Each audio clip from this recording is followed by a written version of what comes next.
Have you ever looked around your life and thought, everything is supposed to be okay now? Maybe you finally got the job you wanted. Maybe your relationship is stable. Maybe you're earning more money than you ever thought you would. Maybe if someone looked at your life from the outside, they'd say, honestly, you're doing great. But then the day ends. The notifications stop, the conversations fade, and you're left alone with your thoughts. And that's when a strange feeling shows up. Not sadness, not anger, not even loneliness, just emptiness. A quiet feeling that something is missing, even though you can't explain what. And that's what makes it so confusing. Because when something is obviously wrong, at least you know where to look. But when your life looks good on paper and still feels hollow, where do you even begin? Maybe you've even felt guilty for feeling this way.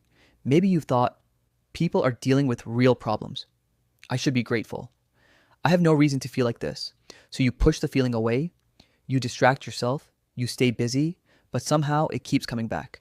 And if any of that sounds familiar, this video is for you, because the truth is, more people are experiencing this than you think, and the reason might not be what you expect. A while ago, I started noticing a pattern. I kept seeing posts online from people whose lives looked completely normal.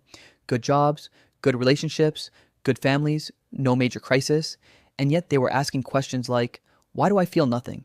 Why am I exhausted all the time? Why does everything feel meaningless? One post stuck with me. A person wrote, I spent 10 years chasing a promotion. I finally got it. For about 2 weeks, I felt amazing. Then everything went back to normal. I think a lot of us can relate to that. While we spend years believing happiness is waiting on the other side of something. The degree, the job, the relationship, the house, the next milestone, and sometimes those things genuinely improve our lives. But eventually, many people discover something uncomfortable. Achievements can solve problems. They cannot automatically create meaning. And nobody really prepares us for that. From the time we're young, we're given a checklist. Study hard, get a good job, be responsible, build a stable life, and none of those are bad goals. The problem is that somewhere along the way, many of us stop asking a simple question. Do I actually want this? Or maybe an even scarier question, if nobody could see my life, would I still choose it? That's where the emptiness often begins. Not because you're failing, but because you're succeeding at a life that may no longer feel connected to who you are. For a long time, I thought emptiness was something to get rid of. Something broken, something that shouldn't be there, but I've started seeing it differently. What if emptiness isn't the problem? What if it's the signal? Think about physical pain for a moment. Pain isn't pleasant, but pain has a purpose. It tells you something needs attention. The feeling of emptiness might be doing the same thing. Maybe it's your mind's way of saying, slow down, pay attention. Something important has been ignored. Because here's something I've noticed. A lot of people become experts at building impressive lives, but very few people spend time building authentic ones. We learn how to be productive, how to be successful, how to be reliable, how to meet expectations. But somewhere along the way, we stop asking, what actually makes me feel alive? And that's a dangerous thing to lose touch with, because eventually you can wake up one day and realize you've become incredibly good at managing your life while feeling completely disconnected from it. There's a huge difference between doing well and being well. And sometimes the gap between those two things is exactly where emptiness lives. So what do we do with this? First, stop treating the feeling as proof that something is wrong with you. The fact that you feel empty doesn't make you broken. It makes you human. In fact, the people who never question their lives are often the ones drifting through them unconsciously. The discomfort you're feeling might actually be awareness. And awareness is where change begins. Second, instead of asking, how do I get rid of this feeling? Try asking, what is this feeling trying to tell me?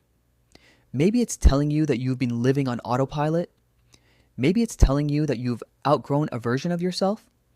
Maybe it's telling you that you've spent so much time meeting expectations that you've forgotten your own. And finally, start small. Not dramatic, not life-changing, small. Listen to music you genuinely enjoy. Go somewhere without needing to post about it. Spend time doing something you're bad at. Follow curiosity instead of productivity for an hour. Not because it will fix everything, but because it helps reconnect you with the person underneath all the responsibilities. The person who existed before life became a list of obligations. Because at the end of the day, meaning isn't something you achieve. It's something you experience, usually in ordinary moments, usually when you're paying attention. A life can look perfect and still feel empty, not because you failed, not because you're ungrateful, and not because something is wrong with you. Sometimes it simply means you've spent so much time building a life that works that you've forgotten to build one that feels alive.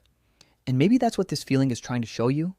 Not that you've reached the end of the road, but that it's time to start asking better questions. Questions about what matters. Questions about who you are. Questions about what kind of life actually feels like yours. And maybe that's where feeling alive begins. Life happens.